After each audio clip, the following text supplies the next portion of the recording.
kui omanikke paljusi endiselt motiveerib iga päev voodist välja tulema see raha ja kasum, siis minu väide ja kogemus on, et inimesi, kes selle omaniku jaoks töötavad, see ei motiveeri. Ja seda tõestab minu jaoks üliilmekalt üks hästi põnev uuring, mille tegi läbi Harvardi professor Adam Grant. Ja mida ta avastas, oli see, et ta võttis nii-öelda katse alla ühe organisatsiooni müügi ja teenindus inimesed ja jagas nad 3 gruppi. Esimesele grupile tehti nii-öelda standardne müügiteeninduskoolitus, mis õpetas müügitehnikaid, kuidas oli põhiline küsimus, kuidas käib müük. Teine grupp siis sai sellise kogemuse, et neile tuli esines ettevõtte juhataja, rääkis ennem seda koolitust, muidugi kõik sama, aga ta rääkis ka niisuguse motiveeriva kõne. Tekitas nii-öelda indu, vastas võib-olla lisaks sellele, kuidas müüa küsimusele, miks müüa.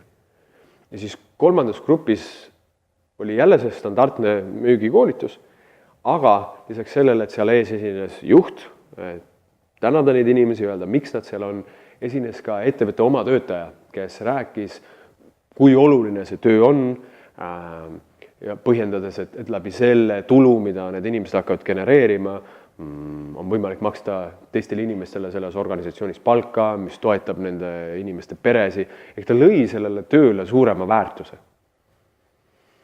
Ja äge on nüüd vaadata, mis juhtus numbrites.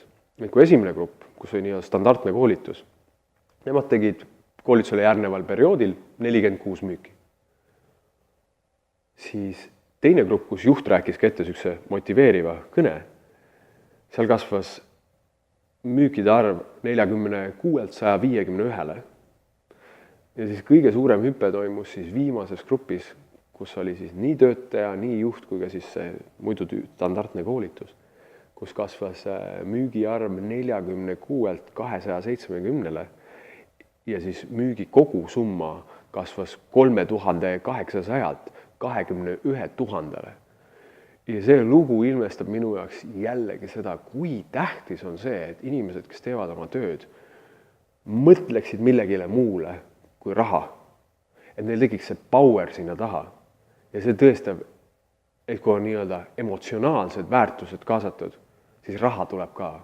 Ehk pehme muutub mõõdetavaks tugevaks. Emotsionaalne on ratsionaalne.